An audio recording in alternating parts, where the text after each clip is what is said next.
3 to 4 years ago, guys, I could not tell you the last book that I actually finished, actually read through. Now, flash forward, here we are. I am reading 30 to 40 books a year. I've got a whole shelf dedicated to my recent reads. I am in my reading girl era, and I attribute this change to 3 books that got me reinvigorated in reading again. Just going to do a little quick rapid fire of my reading journey, let's say. I read so much. I was a kid doing the summer reading book challenge, reading 100 books a year, and these were like kid books. And the Scholastic Book Fair was my Super Bowl. It was my Black Friday, okay? I loved all that stuff. Artemis Fowl, Percy Jackson, Series of Unfortunate Events, Harry Potter Stan, Harry Potter Till I Die. You know, that was the kind of kid that I was. And then I went to college, got a real job, and it all plateaued. I graduated college. I was an adult in the working world, and I pretty much did not read that much. I think I attribute it to just trying to get my career off the ground, job hunting when I was still in interior design. What brought me back was probably for a lot of people, COVID, like late 2020, 2021, when we really were not going anywhere. It was winter time. I was like, you know what? Let me start this book thing again. What really kind of got me going was book of the month, mainly because I wanted something like kind of curated of like, okay, these are my options. Let me pick something. So all of these books, I think, these 3 books all came from book of the month. Shout out to them. Not sponsored, but I would love it. I would love it if it was. I know people have their feelings about book of the month. Personally, I love it, and it really what got me back into it. So now that we've talked about it, let's get into the books. I have them categorized. The first book I am calling the Reigniter, we're gonna call it. That first book is The Guest List by Lucy Foley. I really do like Lucy Foley. This was the first book that I'd ever read for her. I've read some other ones of hers, and I really enjoy her writing. The setting definitely is what got me interested. It's a remote, eerie island off the coast of Ireland.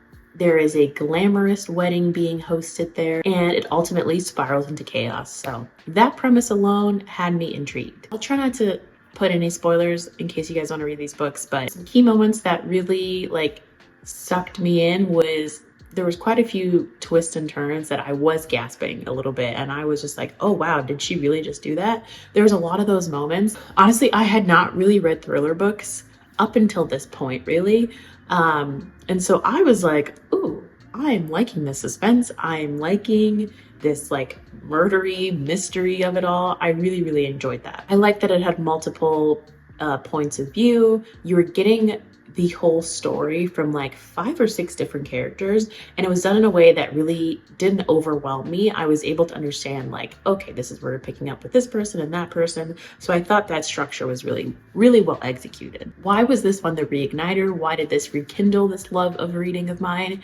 I think it was because it kind of pulled me back into a world where books could be really exciting and offer that sense of escapism, especially with COVID in the background, and just reignited that urge to keep turning the page to see what's going to happen next. So that is why I call this one the Reigniter, the Guest List. Highly recommend. Still a 5 out of 5 for me. The next one is The Deep Diver, the book that made me want to keep on reading. This one is Ties That Tether by Jane Iroh, I believe is how it's pronounced. So completely different genre than the thriller. You know, I wanted to shift my genre a little bit, and this one was interesting because it was love and romance, all things I love, and also some cultural conflicts as well. So I thought that was really interesting. And just a different aspect of my reading interest I wanted to explore more. It was just a nice, relatable love story that also had some cultural conflicts, like the protagonist. She comes from a Nigerian family, and kind of just the cultural conflicts of coming from a Nigerian family but living a very Western life, and the certain promises that she made to her father, and just kind of the conflicts of what she was raised and how she actually wants to live her life. The thing is that I find very relatable over here. So I think that was just nice to read a book that was like, ooh, I feel so seen by what was going on. Okay, the writing was not the best, and honestly that's okay. Sometimes I think people feel like they have to read 5-star, critically acclaimed book. No, just read something that's fun. Read something that you might resonate with, and that's just fine. I personally think so. The main character, she had a lot of good, a realistic emotional depth to her. I just felt so seen. So I was like, okay, I'm diving in deep. I'm really enjoying this one. The last type is The Confirmation. This was the book where I was like, oh, strap me in. I'm doubling down on this reading thing. I do actually have this one. The Love Hypothesis by Ali Hazelwood. Okay, I can already hear people in the comments coming for me. And it's like, oh, really? This is so popular, it's so overrated, blah, blah, blah. I don't care. I don't care.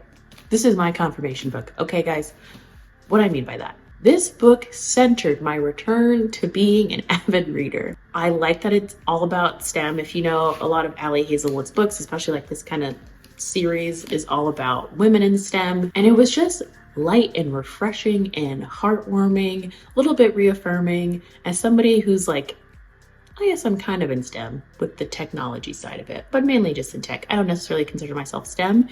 It was just nice to get that perspective. It was just a nice blend of science and humor and romance all put together in this feel-good book. And honestly, I like books where I feel really good reading it. I'm like giggling along, I'm laughing, I'm like, oh gosh, this is so cute.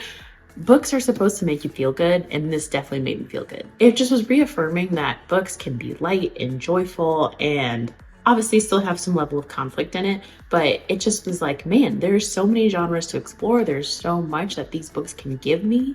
And I just felt like so excited to read more after reading this. And I think that's really why this is like my confirmation of like, yes, I'm back into my reading. I think her humor is also really good. Obviously these books are steamy and spicy, but there are not that many rom-coms where I'm actually like laughing. Like she does a very good job of making the characters witty and relatable. You're very engaged to just see what happens next, not in like a suspensey kind of way, but in just like, okay, what's the next scene with these characters? That's the really exciting part about books, that I'm just like, nothing better, nothing better. So what does my life look like now since these books have reinvigorated me? I am reading multiple books at a time. I use Libby all the time. I can't even tell you how many books I have on hold right now on Libby. Libby is like a free ebook service that most libraries across the US offer, so you can get books for free on there. There's a bit of a wait, but that's okay. You don't have to buy every single book is what I'm trying to tell myself. I have friends reading the same books as me, so we can kind of chit chat about those. I'm on Bookstagram, booktok. I really enjoy it so much. Like I was talking to my boyfriend this past weekend, and he really likes to golf, and he was telling me like, I just love the feeling of being out there and like blah, blah, blah, blah, all the good things about golf. And I was like, that same feeling is how I feel when I'm reading a really good book. So I honestly, guys, I could talk forever about books. I really, really could. And I'm wanting to bring more book related videos to my channel. Obviously, a lot of people are here for the UX stuff, which is great. I'm still doing the UX stuff, but if you are down with the book community, hopefully I have found some of my people that are with me on this. Put down below in the comments if you have any books that have reinvigorated your love of reading, any recommendations for me and as well as the community. And I will link a playlist of all the other videos that I've done talking about books. So if you like what you heard so far, maybe you want to check that out next.